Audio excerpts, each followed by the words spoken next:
आज हामी श्री धान खेतमा माछा पालन कृषक सङ्घद्वारा आयोजित गरिएको समृद्धिका लागि उत्पादन र उत्पादनका लागि संवाद भन्ने कार्यक्रममा उपस्थित भएका छौँ। यसको सहकार्य उत्तम साइलेज उद्योगका प्रोप्राइटरले गर्नुभएको छ। सर्वप्रथम यस कार्यक्रमका सभापति हाम्रो यस धान खेतमा माछा पालन कृषक समूहका अध्यक्ष श्री रामबहादुर गुरुङज्यूलाई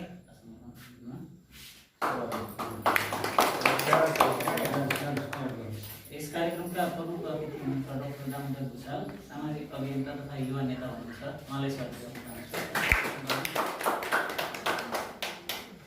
साथै सह आयोजकको रूपमा उत्तम साइलेज उद्योगका प्रोप्राइटर श्री विश्वास पाण्डेजीलाई पनि आसन ग्रहणको लागि,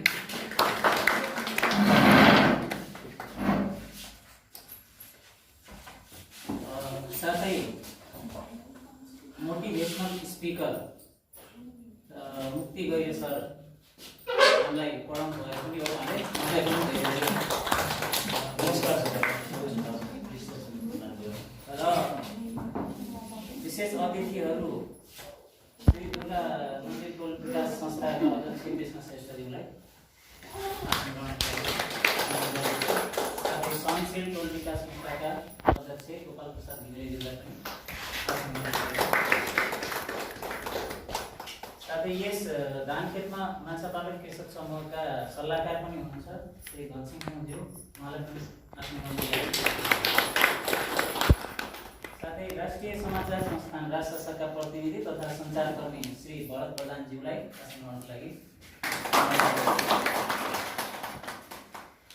हाम्रो यो कार्यक्रम अब लगत्तै सुरु हुन गइरहेको छ। यसमा मोटिभेसनल स्पिकर र उहाँ पेशराज पाण्डेज्यूले केही कुराहरू राख्नुहुन्छ। त्योभन्दा अगाडि स्वागत मन्तव्यको लागि हाम्रो यस धान खेतमा माछा पालन कृषक समूहका उपाध्यक्ष श्री अम्बहादुर पिकज्यूलाई दुई शब्द राखिदिनु स्वागत मन्तव्यको लागि।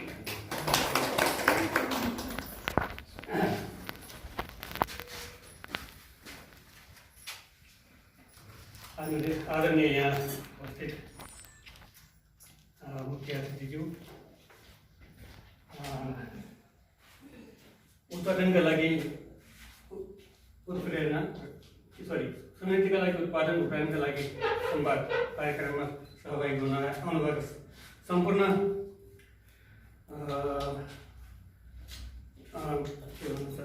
महानुभावहरू र हाम्रो स्थानका पदाधिकारीहरू र यस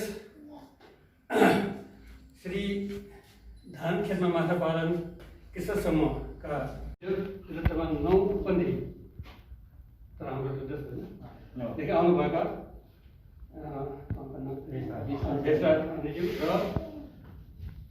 मोटिभेसनल स्पिकर श्री मुक्ति गरेज्यूलाई स्वागत गर्दछु र सबैलाई स्वागत छ। धन्यवाद। उत्पादनका लागि संवाद कार्यक्रममा आज उपस्थित हुनुभएका तपाईँ सम्पूर्ण हाम्रो दाजुभाइ दिदीबहिनीहरूलाई यहाँ सबैलाई नमस्कार। आजको कार्यक्रमको सभाध्यक्ष महोदय, विशिष्ट अतिथिगण, यहाँहरूलाई पनि म हृदयबाट आभार प्रकट गर्न चाहन्छु। विशेष गरिकन हामीले यो वर्तमान समयमा समाजलाई परिवर्तन गर्नुपर्छ, खालि मुखले होइन, खालि शब्दले होइन, तर व्यवहारद्वारा परिवर्तन हुन्छ भन्ने एउटा मुख्य कुरालाई पहिचान गर्दै हामी अगाडि बढिरहेका छौँ। हामीले समाजमा भएका थुप्रै प्रकारका जटिलताहरू, समस्याहरू, चुनौतीहरूको सामना गर्दै हामी अगाडि बढ्नुपर्छ। यसको लागि हामी आफैले गर्नुपर्छ। हाम्रो समाज हामीले नबदले कसले बदल्ने भन्ने कुराबाट प्रेरित भएर हामी अगाडि बढिरहेका छौँ। र यसमा विशेष गरी हाम्रा साथीहरूले र हाम्रो दामोदरजीले हामीलाई विशेष पहल गरिराख्नु भएको छ र हामी आफै पनि यो कुरामा उत्साह भइरहेका छौँ। र यसै क्रममा कुराकानी हुँदै गर्दा हामीले अब केही हामीलाई तालिमहरू पनि आवश्यकता पर्छ। तालिमले हामीलाई उत्साह प्रदान गर्छ, प्रेरणा प्रदान गर्छ, हामी कसरी अगाडि बढ्ने भन्ने कुराको एउटा रोड म्याप तयार गर्छ। हामी कसरी अगाडि बढ्ने भन्ने कुरालाई हामीको निम्ति हामीलाई एउटा उत्प्रेरणा जागृत गर्छ भन्ने कुराले हामी अगाडि बढिरहेका छौँ। यसै सन्दर्भमा हाम्रो भेषराजीसँग पनि हाम्रो कुराकानी भएको थियो र उहाँले विशेष गरी मकैमा उहाँले धेरै लगानी गर्नुभएको छ, त्यस क्षेत्रमा लागि पर्नु भएको छ र उहाँले हामीलाई केही उत्साहका कुराहरू पनि जगाउनु गर्नुभयो र यी कुराले म पनि प्रभावित भएँ र हामीले केही कुरा सिक्नुपर्छ भन्ने कुरा हामीले उहाँलाई राख्यौँ र भुषालजी र मैले र उहाँले आज यो कार्यक्रमको निम्ति विशेष भूमिका निर्वाह गर्दै हुनुहुन्छ र विशेष गरी समाजलाई बदल्नको लागि केवल शब्द भाषा र मिठो कुरा होइन, तर हामीलाई सिकको आवश्यकता छ। हामीले चाहिँ केही कुरा सिक्नै पर्छ, बुझ्नै पर्छ र जे कुरा गर्ने हो त्योभन्दा अगाडि हामीले सिक्नु चाहिँ आवश्यक छ। हामीले नसिकिकन केही पनि गर्न सक्दैनौँ, गरे पनि त्यसको प्रतिफल राम्रो हुन सक्दैन। त्यसो भएको कारणले आज हामी सिक्ने क्रममा यहाँ आएका छौँ र म विशेष गरी आभार प्रकट गर्न चाहन्छु, धन्यवाद दिन चाहन्छु हाम्रो मुक्ति सरलाई। उहाँ पहिलाको पूर्व शिक्षक पनि हुनुहुन्छ। म यहाँ व्यवस्थापनको समितिमा रहँदै गर्दा उहाँ यहाँ टिचिङ गर्नुहुन्थ्यो र उहाँसँग मेरो लामो एउटा परिचय पनि छ र यो पनि हाम्रो बेला बेलामा कुरा भइरहेको छौँ र उहाँलाई हाम्रो बिचमा पाउँदा मलाई खुसी लागेको छ र उहाँले केही समय अगाडि मलाई भन्नुहुन्थ्यो, म तपाईँ कुन ठाउँ श्रीलङ्का भन्नुभयो? हजुर, श्रीलङ्का कहाँ गएर म जापान गएर पनि मैले त्यहाँबाट पुरस्कार पनि पाएँ। घन्टी सर भन्ने मलाई आफ्नो खुसीका कुराहरू मलाई सुनाउँदै हुनुहुन्थ्यो। म साह्रै प्रभावित भएको थिएँ र आज उहाँलाई हाम्रो बिचमा पाउनु हाम्रो लागि खुसीको कुरा हो र उहाँबाट हामीले उत्प्रेरणाका कुराहरू अवश्य पनि सिक्नेछौँ र त्यसबाहेक हाम्रो भेषराजीले पनि आज हाम्रो बिचमा उहाँले गर्नुभएका अनुभवहरू, सिक्नुभएका कुराहरू हामीलाई उहाँले सेयर गर्नुहुनेछ, हामीलाई उहाँले बाँड्नुहुनेछ र त्यसबाहेक पनि हाम्रो बिचमा डाक्टर दामोदर भुषाल हुनुहुन्छ, जसले समाजमा लामो समयबाट सङ्घर्ष गर्दै हुनुहुन्छ, समाज परिवर्तनको लागि उहाँ अगाडि बढ्दै हुनुहुन्छ। उहाँ खेतमा आएर कोदालो खन्न पनि तयार हुनुहुन्छ। खेतमा आएर आयो, कसरी हामी यो कार्यक्रममा प्रवेश गर्दैछौँ भन्ने कुरा संक्षिप्त जानकारी गरेको छु र समयलाई धेरै नलगाइकन, धेरै कुरा नगरिकन हामी विषयवस्तुमा केन्द्रित हुनेछौँ र म यो समय हाम्रो सञ्चालकजीलाई प्रदान गर्दै तपाईँ सबैलाई हृदयबाट धन्यवाद दिँदै बिदा हुन चाहन्छु। नमस्कार।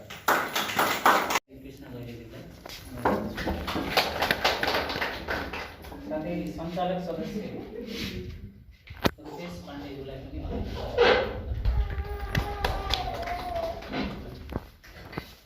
कार्यक्रमको औपचारिक सुरुवात गर्नको लागि औपचारिक सुरुवात भइसक्यो। अब उत्प्रेरणा संवादको लागि, उत्प्रेरणा कार्यक्रमको लागि मुक्ति गजनी सरलाई अनुरोध गर्दछु। सबैलाई फेरि नमस्कार। म यहाँ यो ठाउँसँग परिचित छु। यहाँहरू पनि मैले देखेका चिनेका धेरै हुनुहुन्छ है। यहाँहरू पनि मलाई देख्नु भएको थियो सम्भवतः कतिजनाले। घनसिंह सरले बताउनु भयो, मैले 61 सालसम्म यहाँ पढाएको थिएँ। 2 सेसन पढाएँ, 2 वर्ष 60 र 61 साल 59 र 60को पढाएँ। 61को सुरु हुँदाखेरि गरेँ। त्यसपछि रामबाडी क्याम्पसतिर लागेँ। त्यो बेला ठाउँसँग परिचय पुरानै हो। तिलोतमा नगरकै हो। म पहिला मगर गाविस र करिया गाविस हुन्थ्यो। म धेरै टाढाको खासै धेरै पढेको बिचमा हाम्रो डाक्टर साहबहरू जस्तो म केही पनि होइन।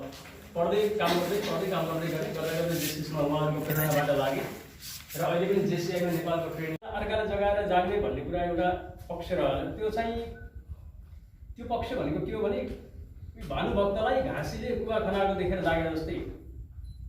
तर त्यो पनि भानुभक्तमा आफैमा चाहिँ भित्रप्रति म केही गरौँ भन्ने भावना नभएकै हुँदैन थियो।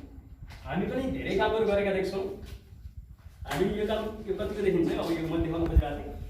यो काम गरेर हामीले कति देखिरहेको छौँ होइन, गरिराख्नुहुन्छ। त्यहाँ एकजना रिक्सा खेल्दै हुनुहुन्छ, एकजनाले रिक्सा खेल्दै हुनुहुन्छ, अर्को एकजनाले चाहिँ त्यो मेसिन जिम हाउसमा गएर उहाँले त्यो साइक्लिङ गर्दै हुनुहुन्छ। अब यो दुइटैले गर्नुभएको छ, दुइटैले पसिना सुहाउनु भएको छ। किन गर्नुभएको छ भन्दाखेरि दुइटैले पेटको लागि गर्नुभएको छ। रिक्सा चलाउने काम पनि पेटको लागि गर्नुभएको छ। यो ट्रेडमिलमा दौड्ने वा चाहिँ साइक्लिङ गर्ने वा जिम हाउसमा चाहिँ परिश्रम गरेर पसिना बगाउने पनि पेटको लागि गर्नुभएको छ। एउटाले पेट भर्नलाई गर्नुभएको छ, अर्कोले पेट घटाउनलाई गर्नुभएको छ। हामीले धेरै कुरा यसैबाट बुझ्न सक्छौँ। पेटको लागि काम गर्नु पर्दो रहेछ। अब यो आफ्ना धार्मिक अनुसार धर्मले के भन्छन्, हिन्दुइजम, इस्लामिजम, बुद्धिजम, सिखिजम होइन, यिनीहरूले के भन्छन्, द्याट्स वान पार्ट। तर सबैको अन्तिम सत्य के हो भने हामी यहाँ चाहिँ परीक्षा दिन आएका हौँ। जुनसुकै धर्मले पनि भन्ने हामीलाई त्यही हो, हामी यहाँ सत्कर्म गर्न आएको, परीक्षा दिन आएको। हाम्रो वास्तविक थाहै ठेगाना त अन्त्यै छ, यहाँ हामी परीक्षा दिन आएको। त्यो परीक्षा हामीले जति राम्रोसँग दिन सक्छौँ त्यति राम्रो हामी भन्छौँ। सबै धर्मको भाव यही हो, सहकार्य गर्ने, समभाव राख्ने, सहिष्णुता राख्ने, मिलेर बस्ने र सत्कर्म गर्ने। त्यो सत्कर्ममा खेती किसानी पर्छ। अहिले त्यसमा हामी आउँछौँ। सत्कर्ममा खेती किसानी पर्छ। त्यसले गर्दाखेरि हाम्रो शारीरिक परिश्रम हुन्छ, ध्यान केन्द्रित हुन्छ। हामीले वनस्पतिदेखि जीवहरूलाई पाल्ने काम गर्छौँ अनि हामी बाँच्ने आधार पनि खडा हुन्छ भन्ने कुराहरू हुन्छन्। त्यो सँगसँगै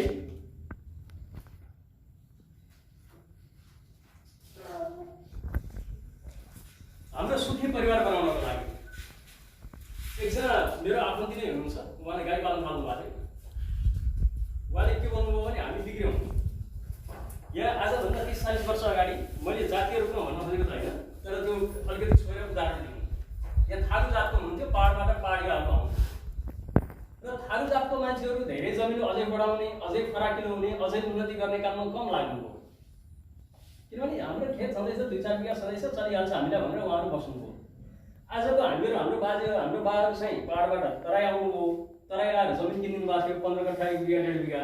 त्यही जमिनमा आज फेरि हामी सेटिस्फाइड बसेका छौँ। हामी त्यतिखेर थाहा आजको हामी पहाडबाट आएको बाबुको छोराहरू हामी उस्तै उस्तै भएमा भन्नुहुन्थ्यो कि उहाँले। मलाई चाहिँ यहाँ लाग्यो के रहेछ भने सुखी परिवार बनाउनको लागि भएको सम्पत्तिलाई जगेर राखेर मात्रै हुँदो रहेछ, त्यसलाई परिचालन गर्नु पर्दो रहेछ, चलाउनु पर्दो रहेछ।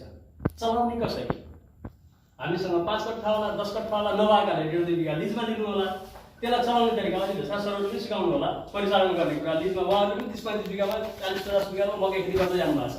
सबै आफूसँग भएर त होइन। के रहेछ परिचालनको कुरा रहेछ। अर्थतन्त्रमा पनि त्यही भन्छ। अहिले अर्थतन्त्र चलाएको छ, चलायमान गराउनु भनेर पैसा खर्च गऱ्यो भने अर्थतन्त्र बढ्छ भन्छ, कमाएर राख्यो भने बढ्दैन भन्छ। त्यस्तै अब म फेरि त्यही पोइन्टमा पुग्छु कि त्यतिखेरको आजभन्दा 30-40 वर्ष अगाडिको थारू र 30-40 वर्ष अगाडि पहाडबाट झर्ने पहाडियाहरूको छोराछोरीहरू आज एउटै पोजिसनमा हुनुहुन्छ। नयाँ आउनेले प्रगति गरेको छ, 3-4 साल घर बनाएको छ। त्यो 40-50 वर्ष अगाडि आउनेको चाहिँ बालेजुन घर बनाएमा चाहिँ त्यही घरमा बसिरहेको छ, प्रगति गर्न सकेको छैन। अहिले चाहिँ त्यो कन्डिसन भइरहेको छ। भनेको परिचालन गर्ने तरिका थाहा भएन र कृषिमा पनि त सकिन्छ नि परिचालन गर्न भन्ने कुरा आयो। उतिखेर सधैँभरि खेतमै बसेर कोदालो मात्रै गोरु चलाएर पाडा नै पालेर गोरु नै पालेर गरिन्थ्यो। अब अहिले त्यसमा थोरै प्रविधि परिवर्तन भएको छ। त्यो डाक्टर साहब भन्दै जानु भएको छ प्रविधि, तर हामी अहिले कम गएको छौँ। सरले अघि जोडिहाल्नुभयो। म इन्डिया पनि गएँ, जापानबाट जापान पनि गएको थिएँ, त्यहाँ पनि देखेँ मैले। अरू देशको मैले पढ्छु, हेर्छु, सुन्छु।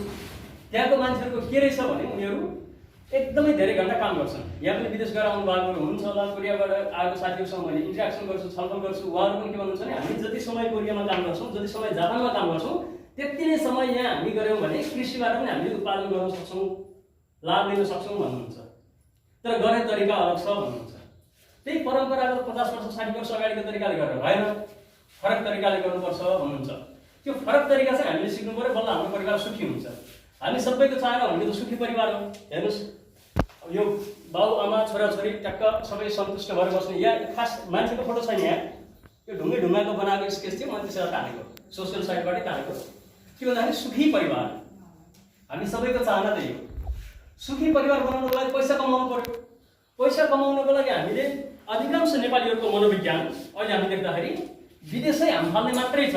विदेश जाँदाखेरि कति लाख खर्च हुन्छ, त्यो कति लाख खर्चको ब्याज कति बस्छ, त्यो ब्याजको स्याज कति हुन्छ, त्यसको उल्टाङ पल्टाङ। श्रीमती विदेश गयो भने श्रीमानले यहाँ कति मेहनत गरेछ, श्रीमान विदेश गयो भने श्रीमतीले यहाँ कति मेहनत गरेछ, त्यसको हिसाब किताब राख्दैन मान्छेले। तर 1 बिघा खेतमा धान लाउँदाखेरि हिसाब राखेर अनि लसमा गयो भन्छ। आफूले जब कि वर्षमा 20 दिन पनि राम्रोसँग काम गर्दैन 1 बिघा खेतमा धान लगाएर।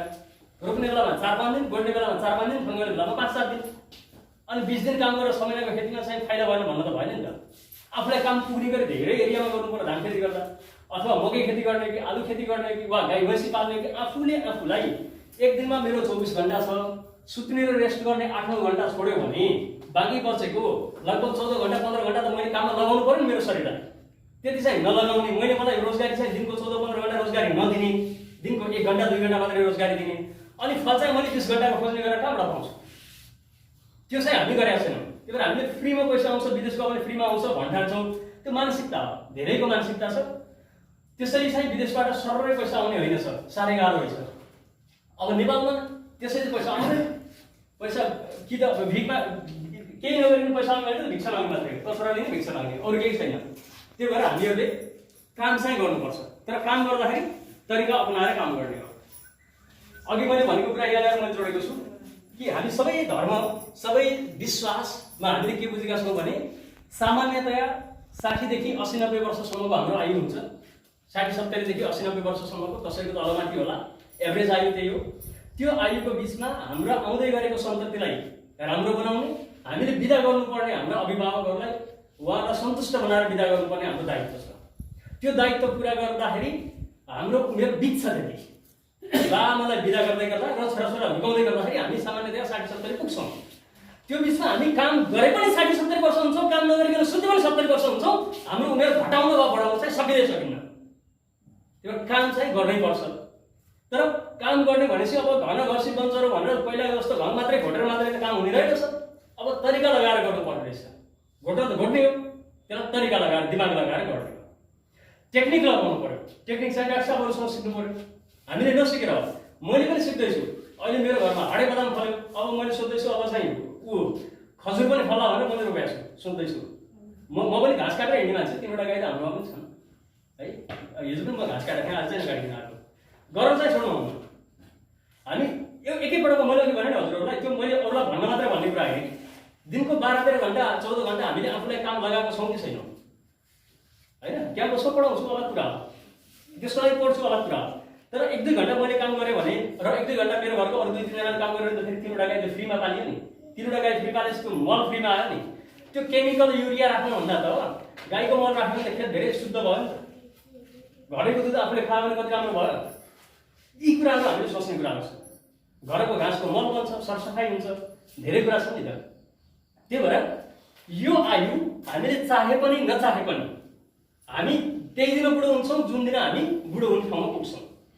त्यही भएर हामीले त्यो बिचमा काम गरेर गयौँ भने, टेक्निक लगाएर, विचार लगाएर, आइडिया लगाएर, प्रविधि लगाएर, सिकेर काम गरेर गयौँ भने आम्दानी सहित जान्छौँ, बढी सुखी हुन्छौँ। हामी चाहिँ बढी के भन्छ उन्नति गर्छौँ, आर्थिक उन्नति गर्छौँ। हामीले प्रविधिको प्रयोग गरेनौँ, ध्यान दिन सकेनौँ, अथवा सिक्न खोजेनौँ वा सिकिएन, वा समय हामीले पुरा समय उपयोग गरिएन भने, दिनको 12-14 घन्टा आफूलाई व्यस्त बनाइएन भने, वा मेसिनको प्रयोग गरिएन भने, नयाँ विचारधाराको प्रयोग गरिएन भने हामी फेरि के हुन्छौँ भने जस्तो जन्मेको उस्तै कसैले नचिन्ने गरी हामी बुढो भएर मर्छौँ। प्रगति हुँदैन। अनि हाम्रो बाबाआमालाई पनि हामीले सन्तुष्ट बनाएर बिदा गर्न सक्दैनौँ। हामी पछि आउने सन्ततिलाई पनि उनीहरूको राम्रो करियर बनाइदिन सक्दैनौँ। र हामी आफै मर्दै गर्दा मैले मेरो जीवनमा के गरेँ भनेर भन्ने कुरा पनि धेरै रहँदैन। त्यही भएर त्यो चाहिँ गर्ने र गर्न अब 14-15 वर्षभित्र गरे हुन्थ्यो। अब त 40 वर्ष 50 वर्ष भयो, अब के गर्ने भन्ने कुरा पनि रहेन। किनभने हरेक दिन नयाँ नयाँ कुरा आउँछ, हरेक दिन सिक्दै जाने हो। अहिले पनि विदेशीहरू अहिले प्रगति किन गरिरहेछ भने त्यहाँ 60 वर्ष 65 वर्ष भएपछि रिटायर भएपछि उनीहरू क्याम्पस भर्न आउन जान्छन्, उनीहरू पढ्न जान्छन्, नयाँ मान्छेको सङ्गत गर्छन्, नयाँ पुस्ताको सङ्गत गर्छन् र उनीहरू प्रगति गरेका छन्। त्यही भएर यो हाम्रो उमेरलाई हामीले सक्दो सदुपयोग गर्ने हो। तर सदुपयोग गर्दाखेरि प्रविधि प्रयोग गरेर गर्ने, नयाँ उन्नत बिउ बिजनहरू, उन्नत औजारहरू प्रयोग गर्ने, धेरै परिमाणमा गर्ने, आफूलाई बढी व्यस्त बनाउने, सामानहरूको प्रयोग गर्ने आदि इत्यादि हामीले गर्नुपर्ने हुन्छ। अब यो लकडाउनले सिकाएको कुरा हेर्नुहोस्।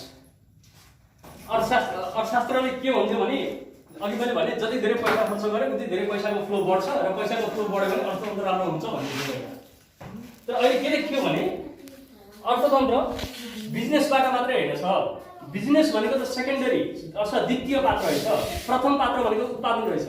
आज हेर्नुहोस् उत्पादन भएको मौका भयो भने बल्ल हामीलाई नाफा भयो। त्यो के रहेछ भने त्यो उसलाई कुखुरावाला नाफा हुँदै गर्दाखेरि त घुमी फिरी त्यो पैसा त हामी नेपाली सबैलाई नाफा हो नि त। त्यो चाहिँ हामीले नेपालमा धेरैले बुझ्न वा बुझाउन नसकेको विषयवस्तु छ। त्यसलाई बुझ्नु जरुरी रहेछ कि जब सबैजना धनी हुन्छन् हामी पनि धनी हुने मेसोमली छ। जब नजिकमा उद्योग चल्छ, नजिकमा फार्म चल्छ, नजिकमा हामीले उत्पादन गरेको वस्तु बिक्छन् अनि हामीलाई राम्रो हुन्छ। बिकेन भने राम्रो भएन, त्यो कुरा हो। र अर्को कुरा छ, अब यो सबभन्दा ठुलो प्रमाण यही छ। म अब धेरै केही पनि बोल्दिनँ। 52 सालदेखि हतियार उठाएर लाग्नुभयो, त्यतिखेर नेकपा माओवादीमा लाग्नुभयो, लाग्नु भएको छ, बुटोलबाट माग्नु भएको छ, काठमाडौँबाट माग्नु भएको छ, पुर्याउनै सकेको छैन भन्नुभएको छ। अब फाइदामा जाँदै हुनुहुन्छ। त्यो गरेपछि हुन्छ, एकैचोटि हुँदैन। अनि हाम्रो नेपालीको बानी के भयो भने उही चट्ट गरेर झट्टै आम्दानी खोज्ने, त्यो हुँदैन कि, त्यो हुँदैन। धेरै वर्ष लाग्छ नि। एउटा गाई त जन्मेको बाछीलाई गाई बनाउनुको हामीलाई लगभग 2 वर्ष लाग्छ। होइन। हामीले गरेको कृषिमा पहिला लगानी गर्नुपर्छ, ऋण खोजेर भए पनि ब्याज जान्नुपर्छ, अनि त्यसपछि फेरि त्यसको उत्पादन पहिलो पटकमा हामीले जान्दैनौँ, लस हुनसक्छ, दोस्रो पटकमा अलि जान्ने हुन्छौँ, अलिक कम लस हुन्छ, तेस्रो पटकमा धेरै जान्ने हुन्छौँ, अनि लस हुँदैन। 4 वर्ष 5 वर्ष लागेपछि बल्ल हामी फाइदामा जान्छौँ, कहिलेकाहीँ सुरुमै फाइदामा गइन्छ। त्यो के रहेछ भने हाम्रो वास्तविकता के हो, हामी कहाँ जानुपर्ने त्यहाँ चाहिँ जानुपर्दो रहेछ। हामीले काम चाहिँ धेरै गर्ने, त्यो काम धेरै गर्नलाई तरिका सिक्ने छ। त्यो ड्रागन फ्रुट चाहिँ थिएन, उहाँले ल्याएर गर्नुभयो, सक्नेहरूले ठुल्ठुला कृषि काम गर्नेहरूले गर्ने हो। अस्ट्रिच थिएन, यहाँ अस्ट्रिच गर्नुभएको छ, अस्ट्रिचबाट फाइदा गर्नुभएको छ उहाँले। त्यो के रहेछ भने अहिलेसम्म जे छैन त्यो गर्ने ठुला किसानको काम भयो। हामी साना किसानले के रहेछ भने प्रविधिको प्रयोग गरेर अरूलाई फाइदा के दिने, जस्तो अहिले यहाँहरूले माछा पाल्नु भएको छ धान खेतमा, धान पनि फलिरहेछ, मैले अब मेरो खेतमा धान अहिले माछा छैन भनेपछि माछाबाट लिन पाउने उत्पादन मैले लिन पाइनँ, मैले धान मात्र लिन्छु, हजुरले धानसँगै माछा लिनुहुन्छ। त्यसरी त्यो एउटै ठाउँमा, एउटै जमिनमा, एउटै समयमा एकभन्दा बढी बाली र अझ धेरै पोहोरको भन्दा धेरै उत्पादन लियो भने फाइदा त्यहाँ हुन्छ। त्यो कुराहरू हामीले सिक्नुपर्ने रहेछ। कृषिका उद्योग पनि चल्छन्, पहिला भएका उद्योग पनि पछि बन्द भयो, हामीले थुप्रै हातमा गएको छ। त्यो के भने 3वटा कुरा लकडाउनले दिएको शिक्षामा 3वटा कृषिका कुरा दिएको छैन। पहिलो कुरा के रहेछ भने छैन कोसेलीको पठाइदिनु भन्नुहुन्छ, छतमा त्यति गर्छन् मान्छेले। हामीले जति पनि गर्न सक्छौँ, के चाहियो भन्दाखेरि त्यसको लागि तरिका चाहियो। हामी अब हजुरले अवसर पाउनु भएको छ, भनसिंह सर जस्तो एनर्जेटिक मान्छे हुनुहुन्छ, डाक्टर साहब जोसुकैले भेट्न पाउँदैन, आउनु भएको छ, फार्म चलाउनु भएको, उहाँहरूले के उत्पादन गर्नुहुन्छ, मैले लिनुपर्ने चिजहरू हामी किन्छौँ भन्नुहुन्छ होला, पाण्डे सरहरू, उहाँ गैरे सरहरू। यो अवस्था छ। यो अवस्थामा हजुरहरूले अब माछाको पनि यहाँ बिक्री हुन्छ, धेरै चिजहरू बिक्री हुन्छ, तरकारीदेखि दुधसम्म, अन्नदेखि लिएर अरू चिजहरूसम्म, कच्चा पदार्थसम्म बिक्री हुने ठाउँमा हजुरहरू हुनुहुन्छ। अगाडि बढ्नुहोस्, सिक्नुहोस् र परिश्रम गर्नुहोस्, के पनि रोकिनेवाला छैन। काम गरेर सानो चाहिँ कोही पनि हुँदैन है, काम गरेर सानो कोही पनि हुँदैन। म यहाँबाट गयो भने उस्तैबाट अब सानो घाँस काट्नु गयो भने म चाहिँ सानो हुन्छ, गाई दुहुनु पर्न सक्छ, म सानो हुन्न। त्यो नेपालको अवधारणा बिग्रेकै त्यही हो, काम गरेर सानो। अनि अर्कालाई ढाक्ने बठाइ गर्ने चाहिँ नमस्ते गरिदिने अरे बिगारेको हामीले पनि हो क्या। ढाँटफुट पारेर जग्गा बेचाउने दलाललाई चाहिँ नमस्ते गरिदिन्छन्, सुकिलो मोटरसाइकलमा आयो भने। आफ्नो परिश्रमले 20 लिटर दुध बोकेर हिँडेको छ, उसलाई गर्दैन फेरि। त्यो नगर्दिने मान्छे पनि हामी। अब हामीलाई गराउनु भएन। त्यही भएर कर्ममा विश्वास गरौँ, हेरौँ, सत्कर्म गरौँ र परिश्रम गरौँ। तर परिश्रम रिक्त परिश्रम मात्रै नगरौँ, हामीले सिकेर गरौँ। त्यति गरेपछि असम्भव चाहिँ छैन। एकपटक फेल भइहाल्ला, 2 पटक फेल भइहाल्ला, सधैँभरि फेलको फेल चाहिँ पक्कै भइँदैन। मान्छेले एमए पास गर्ने बेलासम्म सबै डाक्टर बाबु भट्टै हो फर्स्ट हुँदैन नि त, फेल त भइरहेको छ नि बेला बेला। त्यस्तै खेती किसानीमा पनि बेला बेला फेल हुन सकिन्छ, तर सधैँभरि फेलको फेल भइँदैन। एकैचोटि धेरै ठुलो आँट्न सकिन्न भने अलिक त्यसलाई घटाएर आँट्न सकिन्छ, अर्को पटक ठुलोमा जान सकिन्छ, अर्को दोस्रो पटकमा। त्यही भएर असफलता भन्ने कुरा चाहिँ कृषिमा झन् कम छ, सफलता नै बढी छ। तर त्यसमा त्यही हो, मैले भनेको हजुरले 2-4 कुरा ध्यान दिनु होला। हामीले आफूलाई कति घन्टा व्यस्त गर्छौँ, एउटा कुरा। दोस्रो कुरा चाहिँ हामीले कति ठुलो परिमाणमा काम गर्छौँ, थोरै परिमाणमा गरेर मात्रै भएन, ठुलो परिमाणमा काम गर्छौँ। अनि त्यसमा प्रविधिको प्रयोग कति गर्छ। एउटा मानसिक प्रविधि हुन्छ, एउटा औजारको प्रविधि हुन्छ। औजारको प्रविधि भनेको अब यी ट्र्याक्टरदेखि लिएर पम्प सेटहरूसम्म, अनि स्प्रे गर्ने चिजहरूदेखि लिएर विभिन्न चिजहरू भयो, औषधिहरू भयो।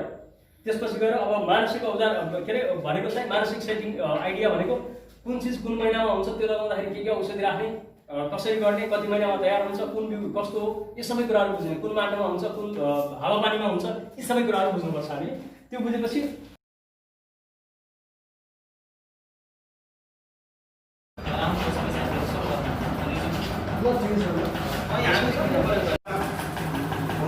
विश्वनाथ पाण्डे, यही प्रगति नगरपालिका अन्तर्गतको यो 9 नम्बर वार्डमा बसोबास गर्दछु। म त्यहाँ जन्मेर हुर्किँदै गर्दा मेरो 20-22औँ वसन्तहरूमा प्रवेश गर्दै गर्दा यो नेपालमा राजनीतिक परिवर्तनहरू आए। यस क्रममा धेरै राजनीतिक दलहरूले धेरैका कुराहरू हामीले सुन्न पाइयो। धेरैले पनि यो कृषिका कुराहरू गरे, कति कसैले यो किसानका भोटहरू लिएर आएकोमा राख्नुपर्छ भन्ने कुराहरूदेखि लिएर धेरै कृषिका कुराहरू जसको लाभले गरेका कृषिमा गर्नुपर्छ। हामी कृषकहरूले कृषकहरूलाई फोकस गरेर योजना बनाउनुपर्छ भन्ने कुराहरू धेरै सुन्नमा पाइयो र हामी धेरै वर्ष भइसक्यो यो हाम्रो बजारको स्थापना 2004 सालमा बजारको स्थापना भएपछि वर्षहरू धेरै बितेर गए। हामीले धेरै कार्यक्रमहरूमा धेरै सभाहरूमा धेरै सम्मेलनहरूमा धेरै गोष्ठीहरूमा किसानका पक्षमा धेरै कुराहरू सुन्यौँ र धेरै वर्षहरू बितिसकेपछि धेरै कुरा सुन्दै गर्दा हामीले फर्केर हामी कृषकहरूको देशमा हेर्दाखेरि यहाँ विकराल अवस्था देखियो। यहाँका उत्पादनहरू 3 गुणा 4 चौगुणा घट्दै गएका छन्। 3 खेती हुने ठाउँमा 2 खेती, 2 खेती हुने ठाउँमा 1 खेती, त्यो पनि छोडेर हामीले बेचबुला ठिक पारेर बाँझो राखेर बसिरहेको अवस्था देख्न पाइयो। किसानहरूमा एउटा यो कृषि कर्मले हामीलाई यो अल्झिएर बसेर हुँदैन। अब हामीले यो कृषि छोड्नुपर्छ। कृषिमा आफ्नो गइयो भने हामीलाई यो खान पनि पुग्दैन। यो नयाँ समयको विकास परिषदले सजिलो जमाना आएको छ। यसलाई हामीले धान्न सकिँदैन भनेर भन्ने अवस्थामा कृषकहरू पुगिरहेको अवस्थामा पनि सरकार त्यहाँ उपस्थित गरेर हुनसक्छ, कोही इन्जिनियर हुनसक्छ, त्यसमा ग्रेजुएटली 1 कक्षा राम्रो पढेको हुनु पऱ्यो, 2 कक्षा त्यसै गरी पढेको हुनु पऱ्यो। अर्थात् नेपालको उत्पादन सम्बन्ध बढाउने हो भने, नेपाल समृद्ध बनाउने हो भने कृषि क्षेत्रलाई पहिला अगाडि बढाउनु हो। हामी कृषि परम्परागत ढङ्गले गरेका पनि छौँ। कृषि सम्बन्धी थोरै नलेज हामीसँग छ। अब प्रविधि यसमा भित्राउनु पऱ्यो। अब आधुनिक सिप हामीले यसमा सिक्नु पऱ्यो। यसैलाई विस्तार गर्दै कृषिमा आधारित उद्योग बढाउँदै जानु पऱ्यो। कृषिमा आधारित उद्योगहरू बढ्दै गइसकेपछि अरू उद्योगको श्रृङ्खला पनि, अर्को उद्योगलाई चाहिने नलेज पनि, आइडिया पनि हामीलाई बढ्दै जान्छ र हामीले अरू उद्योगहरू बढाउँदै गएर भोलिका दिनमा मुलुकलाई सम्पन्न बनाउन सक्छौँ। त्यसैले यो कान्छी बजारको अथवा यो शान्तिनगरको यो समूह नेपाललाई नयाँ मार्गदर्शन गर्ने, कृषि क्रान्ति पछाडिको हामीले यति ठुला सपना बुनेका छौँ। हामीले उत्पादन गरेको कुनै पनि वस्तु हामी बजारमा डाइरेक्ट पठाउँदैनौँ। हामीले उत्पादन गरेको वस्तु यही प्रशोधन गर्छौँ। हामीले उत्पादन गरेको वस्तुलाई यही कृषिजन्य अन्य उद्योगहरू खडा गरेर त्यसको मूल्य भ्यालु एड गरेर पठाउँछौँ हामी बजारसम्म। हामीले हाम्रा युवाहरूलाई कोही पनि विदेश जानु नपर्ने परिस्थिति निर्माण गर्ने थुप्रै प्लानहरू, होमस्टेका कार्यक्रम सोचेका छौँ। हामीले चाहिँ तपाईँको माछा पालन, परेसाबारी, यहाँ अहिले पानी चाहिँ हाम्रो पानी बगिरहेको छ। हामीले चाहिँ फोहोरो पानी खाइरहेको छौँ। अब यो पानीलाई कसरी व्यवस्थित गर्ने भनेर लागिरहेको छौँ। हाम्रो यहाँ बाटो 40 वर्ष 42 वर्ष अगाडि बनेको बाटो पिच छैन। दायाँ बायाँ एउटा बाटो गइसके छैन। यहाँ भन्ने मान्छे नभएको पनि होइन। के भइरहेको छ? यो चिजमा अब नागरिकलाई अधिकार सम्पन्न बनाउने हो भने संविधानले प्रदत्त गरेको अधिकारहरूलाई पहिला हामीले पनि बुझाउँ, सबैलाई प्रश्न गर्न सकौँ, अनि त्यसलाई टेकेर हामीले चाहिँ हाम्रो चाहिँ क्षेत्रको समृद्धिका निम्ति जुटौँ भन्नु लागिरहेको छ। त्यो चाहिँ तपाईँहरूले बुझ्नुपर्छ। गाह्रो के रहेछ भन्नुहुन्छ भने यहाँ तपाईँलाई व्यक्तिगत ढङ्गले मैले चाहिँ उद्योग दर्ता गर भने पनि तपाईँको जग्गा उद्योग दर्ता हुनु, यो पनि खोजिसकेँ मैले चाहिँ। हाम्रो जग्गा 8 नम्बरी जग्गा हो। 8 नम्बरी जग्गाको लाल पूर्जा छैन। लाल पूर्जा नभएपछि तपाईँको घरेलुले दर्ता लिइदिन्छ। अहिले त नगरपालिकाले दर्ता लिने व्यवस्था छ, तर नगरपालिकाले कार्यविधि बनाएको छैन। तपाईँले उद्योग दर्ता गर्न पनि पाउनुहुन्न। भनेपछि के गर्ने त भन्दा यस्तै समूहमा हामी आबद्ध भयो। भेषराजीहरू जस्ता चाहिँ नयाँ व्यावसायिक साथीहरूको कार्यक्रममा यहाँ वेलकम गरेर हामीले जसरी तसरी उत्पादनलाई बढायौँ, नयाँ ढङ्गले एक स्टेप अगाडि आयो भने त हामीले जे भने त्यही राज्य बन्छ। यहाँ 8 नम्बरी मान्छेहरू चाहिँ सुकुम्बासीमा बसेका होइन। यी मान्छे सुख बिमारी भएर बसेका हुन्। हिजो यिनका बुढाले राज्यको चाहिँ भ्रष्ट कर्मचारीलाई पैसा नखाएका भरमा यहाँको जग्गा नापी नभएको रहेछ। तसर्थ यहाँ बस्ने मान्छे सबैभन्दा स्वाभिमानी हो भनेर पहिचान स्थापित गर्ने हो कि त्यसको लागि यति हुन्छ। त्यो गर्नका लागि महिला दिदीहरू यसो कसरी बस्नु भएको छ। अब तपाईँहरूले आज के सुन्नुभयो, आजका कुरा सबै तपाईँको दिमागमा आउन, तर तपाईँहरूले एउटा कुरा बुझ्नु ल। अब घर गइसके पछाडि तपाईँले गरिरहेको धान खेती कसरी राम्रो गर्ने भनेर मोबाइलमा खोज्न लाग्ने छोरा श्रीमानलाई। अब भेषराजीले भनेको मकै खेती कसरी व्यवस्थित र मर्यादित गर्ने भनेर त्यता खोजी गर्ने। अब उत्पादन कसरी बढाउने, हामीले चाहिँ यत्रो महिलाहरूलाई चाहिँ तालिम सिलाइ कटाइको कुरा गरिरहेको छ। त्यो कुरा मात्रै भइरहेको छ, कोही फलो गरिरहेको छ। अझै पनि त्यो दर्ता गर्न आजका भरि किन एक दिन एकछिन पनि तपाईँले दुरुपयोग गर्न पाउनुहुन्न के। हामीले तपाईँ भनिसकेपछि हामी बसेकै छैनौँ। मलाई सोध्नुहोस्, एक दिन पनि हामी बसेका छैनौँ। तपाईँलाई लाग्ला तपाईँसित हामी छलफल गर्न नआएको भएर यिनी के गरिरहेको छन्। कहिले चाहिँ यहाँ प्रदेशको मुख्य सचिवहरूको भेला पनि हामीले बोलाएर सचिवहरूसहितको भेलामा पनि हामी पुगिसक्यौँ। प्रदेशको कृषि मन्त्रालयका चाहिँ सबै पदाधिकारीहरूसँग पनि हामी बसिसक्यौँ। कोही पनि मान्छे छोडेको छैन। हाम्रो कार्यक्रमसित चाहिँ अब यिनीहरूले केही नगरिकन सुट दिनन् भनेर मन्त्रालयबाट मान्छेहरू अहिले चाहिँ सचिवहरू पनि तपाईँहरूको अनुपस्थितिमा आएर हाम्रा साइटहरू हेरेर गइरहेको अवस्था छ। तर यतिले पुग्दैन, किनभने उनीहरूको ट्रेनै छैन। उनीहरू अहिले पनि आलिशान महलमा बस्ने र चाहिँ सम्पन्न जीवन बाँचिरहेछन्। यो पीडासँग उनलाई के सरकार यो पीडा बोध गराउने हो भने हामीले एक कदम अगाडि उठेर काम गर्नुपर्छ। यो भने अब एउटै कुरा धेरै गर्नु कुरा छैन, कामले रूपान्तरण गर्ने हो, कुराले रूपान्तरण हुँदैन। राजनीतिक दलहरू जस्तै गरिकन गफ गर्नलाई हामीलाई चाहिँ फुर्सद छैन। हामीले साँच्चीकै किसान बनेर आफू र आफ्नो सन्ततिलाई एउटा मर्यादित जीवन बाँच्न सक्ने बनाउनु छ। उहाँले अहिले भन्दै अग्रजलाई पनि सुख दिनु छ, केटाकेटीलाई पनि चाहिँ उच्च शिक्षादेखि लिएर चाहिँ मर्यादित जीवन बाँच्न सक्ने सुन्दर भविष्यका लागि काम गर्नु छ। आफू त काम गर्दा गर्दै मर्दैन। मैले पनि म मेरैलाई मात्रै आज कमाएर मैले खाना पाउनु मलाई यदि उच्च भन्नु बस्ने कुरा छैन। त्यसरी लागौँ। तपाईँहरू थोरै लाग्नुभयो भने हामी तपाईँलाई आएको तपाईँ एक कदम लाग्नु भने हामी 5 कदम दबाउन तयार छौँ। तपाईँहरू बसिरहनु भने हामी चाहिँ हिँड्न सक्दैनौँ। तपाईँले हाम्रो मर्मलाई बुझ्नु भएन भने हामी हिँड्न सक्दैनौँ। त्यो चिज चाहियो। अब माछा खेतीका निमित्त तपाईँको मुस्लिम भुटाको एउटा चाहिँ के अरे अब्दुलजी चाहिँ सायद आज तपाईँले फोन गऱ्यो भने भोलितिर उहाँ आउनुहुन्छ। अनि माछा खेतीको लागि तालिम पनि माग गरेका छौँ हामी। तालिम पनि चाहियो। अहिले तपाईँहरूले मात्रै आज सिकेपछि भोलि तपाईँहरूको अरूको सिकाउने हुने हो। त्यसको लागि पनि आजै उहाँले फोन गर्नुहुन्छ। महिलाको तुरुन्तै जानुहोस् तपाईँहरू। त्यो तालिमबाट हामीले यहाँ चाहिँ चाहन्छु त्यो चाहिँ एकदमै उत्साहको साथ हामीले चाहिँ साइड गरिरहनु भएको छ। बारम्बार त्यो साइड गरिरहनु भएको छ हाम्रो रामगढ भुषालज्यू, जसले चाहिँ हामीलाई थुप्रै कुरा चाहिँ यहाँ उत्साहको दिनुभएको छ। र आज हाम्रो सहजीव विकास संस्थाका अध्यक्षज्यू साथै दुर्गा मन्दिर कुल विकास संस्थाका अध्यक्षज्यूहरू यहाँ हुनुहुन्छ।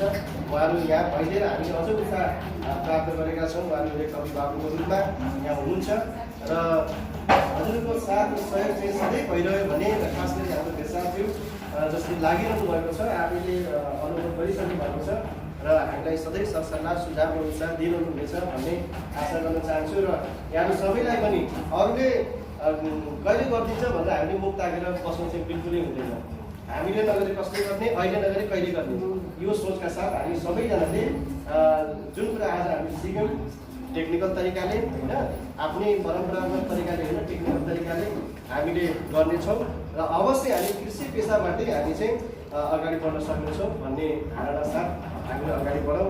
र आज यहाँ उपस्थित हुनुभएका सम्पूर्णलाई फेरि पनि म पुनः धन्यवाद दिँदै आजको यस कार्यक्रम समापन भएको घोषणा गर्न चाहन्छु। हवस्, धन्यवाद।